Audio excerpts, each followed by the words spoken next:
ನಾನು ಸೆಷನಲ್ಲಿದ್ದಾಗ ನಾನು ನನ್ನ ಫೋನ್ ಯೂಸ್ ಮಾಡಲ್ಲ. ಯಾರು ಫೋನ್ ಮಾಡಿದರೂ ಕೂಡ ನಾನು ರಿಸೀವ್ ಮಾಡಲ್ಲ. ನನ್ನ ಫೋನ್ ನಮ್ಮ ಮೆಂಟರ್ ಆಗಿರುವ ಗೋಪಾಲ್ ಸರ್ ಕೈಯಲ್ಲಿ ಕೊಟ್ಟು ನಾನಿಲ್ಲಿ ಬಂದಿದ್ದೆ. ಗೋಪಾಲ್ ಸರು ಅಲ್ಲಿ ಕೂತ್ಕೊಂಡಿದ್ರು, ಫೋನ್ ಅವರ ಹತ್ರ ಇತ್ತು. ನಾನು ಸೆಷನ್ ಮಾಡ್ತಾ ಇದ್ದೆ. ಸಡನ್ನಾಗಿ ಒಬ್ಬರು IPS ಆಫೀಸರ್ ನನಗೆ ಫೋನ್ ಮಾಡಿದರು. ನನ್ನ ಬೆಸ್ಟ್ ಫ್ರೆಂಡ್ ಅವರು. ಅವರ ಹೆಸರು ಡಾಕ್ಟರ್ ವೇದಮೂರ್ತಿ ಅಂತ. ಗೋಪಾಲ್ ಸರ್ ತೋರಿಸಿದರು, ಹೀಗೆ ವೇದಮೂರ್ತಿ ಸರ್ ಇದು ಫೋನ್ ಬರ್ತಾ ಇದೆ ಅಂತ. ನಾನು ಹೇಳಿದೆ ಇರಲಿ, ಮತ್ತೆ ಮಾತಾಡ್ತೇನೆ ಅಂತ. ಒಂದೇ ನಿಮಿಷದಲ್ಲಿ ನನಗೆ ಮಂಗಳೂರಿದು ಮಾಜಿ ಮಂತ್ರಿಗಳಾಗಿರುವ ಕೃಷ್ಣ ಪಾಲೆಮಾರ್ ಅವರ ಫೋನ್ ಬಂತು. ಗೋಪಾಲ್ ಸರ್ ತೋರಿಸಿದ್ರು, ಪಾಲೆಮಾರ್ ಅವರ ಫೋನ್ ಬಂದಿದೆ ಅಂಥೇಳಿ. ಮತ್ತೆ ಮಾತಾಡ್ತೇನೆ ಅಂಥೇಳಿ ಅಲ್ಲಿ 30 ಸೆಕೆಂಡಲ್ಲಿ ನಾನು ಸಹ್ಯಾದ್ರಿ ಕಾಲೇಜಲ್ಲಿ ಪ್ರೊಫೆಸರ್ ಆಗಿದ್ದೇನೆ. ನಮ್ಮ ಕಾಲೇಜಿದು ಅಧ್ಯಕ್ಷರು ಡಾಕ್ಟರ್ ಮಂಜುನಾಥ್ ಭಂಡಾರಿ ಅವರ ಫೋನ್ ಬಂತು. ಗೋಪಾಲ್ ಸರ್ ತೋರಿಸಿದ್ರು, ಫೋನ್ ಬಂದಿದೆ ಅಂತ, ಕೊಡಿ ಬಾಸ್, ಇದು ಫೋನ್ ಎಲ್ಲಿದ್ರು ಕೂಡ ನಾನು ತೆಗಿತೇನೆ ಅಂಥೇಳಿ ಫೋನ್ ತೆಗೆದೆ. ಹಲೋ ಸರ್ ಅಂತ ಹೇಳಿದೆ.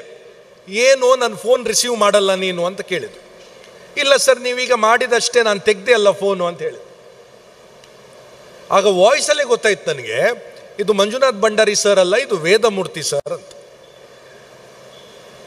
ಆಗ ನಾನು ಎಣಿಸ್ಕೊಂಡೆ, ಇವರೆಲ್ಲ ಎಲ್ಲಿಯೋ ಒಟ್ಟಿಗೆ ಕೂತ್ಕೊಂಡು ನನಗೆ ತೊಂದರೆ ಕೊಡ್ತಾ ಇದ್ದಾರೆ, ಕಾಲ್ ಮೇಲೆ ಕಾಲ್ ಮಾಡ್ತಾ ಇದ್ದಾರೆ. ಇಲ್ಲ, ಭಂಡಾರಿ ಸರ್ ಶಿವಮೊಗ್ಗದಲ್ಲಿದ್ದರು, ವೇದಮೂರ್ತಿಯವರು ರಾಯಚೂರಲ್ಲಿದ್ದರು, ಪಾಲೆಮಾರ್ ಸರ್ ಮಂಗಳೂರಲ್ಲಿದ್ದರು.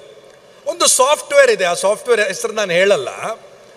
ಆ ಸಾಫ್ಟ್ವೇರ್ ನಾನು ಯೂಸ್ ಮಾಡಿದರೆ ನನ್ನ ಫೋನಲ್ಲಿ, ನಾನು ನಿಮ್ಗೆಲ್ರಿಗೂ ನಿಮ್ಮ ಪ್ರಿನ್ಸಿಪಲ್ ಹೆಸರಿಂದ ಕಾಲ್ ಮಾಡಲಿಕ್ಕಾಗತ್ತೆ, ಮೆಸೇಜು ಮಾಡಲಿಕ್ಕಾಗತ್ತೆ. ಈ ಸೈಬರ್ ಕ್ರಿಮಿನಲ್ಗಳಿಗೆ ಏನು ಮಾಡ್ತಾ ಇದ್ದಾರೆ ಅಂದರೆ, ನಿಮ್ಮ ತಂದೆಯವರಿಗೆ ನಿಮ್ಮ ನಂಬರಿಂದ ಫೋನ್ ಮಾಡ್ತಾರೆ. ನಿಮ್ಮ ತಂದೆಯವರು ನಿಮ್ಮ ಹೆಸರನ್ನು, ಮಗ, ಏನು ಬೇಕಾದ್ರೆ ಅದು ಸೇವ್ ಮಾಡಿರ್ಬೋದು, ನನಗೆ ಗೊತ್ತಿಲ್ಲ. ಅದೇ ಅಲ್ಲಿ ಡಿಸ್ಪ್ಲೇ ಆಗುತ್ತೆ. ಈಗ ನನ್ನ ಅಪ್ಪ ನನ್ನ ಹೆಸರನ್ನು ಅನಂತ್ ಸನ್ ಅಂತ ಸೇವ್ ಮಾಡಿದ್ದಾರೆ. ಸೊ ಅವರಿಗೆ ಅನಂತ್ ಸನ್ನಿಂದ ಕಾಲ್ ಬರುತ್ತೆ, ಅವ್ರು ಫೋನ್ ಎತ್ತಾರೆ. ಆ ಸೈಬರ್ ಕ್ರಿಮಿನಲ್ ಎಷ್ಟು ಬುದ್ಧಿವಂತ ಇದ್ದಾನೆ ನೋಡಿ. ಅವ ಹೇಳ್ತಾನೆ, ಸರ್ ನಿಮ್ಮ ಮಗ ರೋಡ್ ಕ್ರಾಸ್ ಮಾಡ್ತಾ ಇರುವಾಗ ಆಕ್ಸಿಡೆಂಟ್ ಆಗಿದೆ, ನಾನು ಈಗ ಅವನಿಗೆ ಇದು ನಮ್ಮ ಆಸ್ಪತ್ರೆಗೆ ಕರ್ಕೊಂಡು ಹೋಗ್ತಾ ಇದ್ದೇನೆ, ನನ್ನ ಹತ್ರ ಹಣ ಇಲ್ಲ ಚಿಕಿತ್ಸೆಗೆ, ದಯವಿಟ್ಟು ಇದು ನನ್ನ ಗೂಗಲ್ ಪೇ ನಂಬರ್ ಅಂತೇಳಿ ಒಂದು ನಂಬರ್ ಕೊಟ್ಟು 5,000 ರೂಪೀಸ್ ಅಥವಾ 10,000 ರೂಪಾಯಿ ಟ್ರಾನ್ಸ್ಫರ್ ಮಾಡಿ ಅಂತ ಹೇಳ್ತಾರೆ. ಇಲ್ಲಿ ಎಷ್ಟು ಜನರ ತಂದೆಯವರು ಕಳಿಸ್ಲಿಕ್ಕಿಲ್ಲ ಅಂತೇಳಿ ಕೈ ಮೇಲೆ ಮಾಡಿ. 100% ಎಲ್ಲರ ತಂದೆಯವರು ಅಮೌಂಟನ್ನು ಕಳಿಸ್ತಾರೆ. ಯಾಕೆಂದರೆ ಮಗನ ನಂಬರಿಂದಲೇ ಫೋನ್ ಬಂದಿದೆ ಅಲ್ವಾ. ಸೊ ಅದಕ್ಕೆ ನೀವು ನಿಮ್ಮ ತಂದೆಯವರಿಗೆ, ತಾಯಿಯಂದವರಿಗೆ ಇದೇ ಒಂದು ಪಾಯಿಂಟ್ ಹೇಳಬೇಕು ಇವತ್ತು ಮನೆಗೆ ಹೋಗಿ.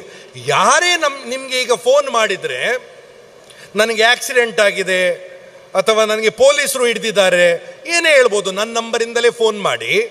ನೀವಾಗ ಕಾಲ್ ಕಟ್ ಮಾಡಬೇಕು. ಕಾಲ್ ಕಟ್ ಮಾಡಿ ಇನ್ನೊಮ್ಮೆ ಅದೇ ನಂಬರಿಗೆ ಡಯಲ್ ಮಾಡಬೇಕು.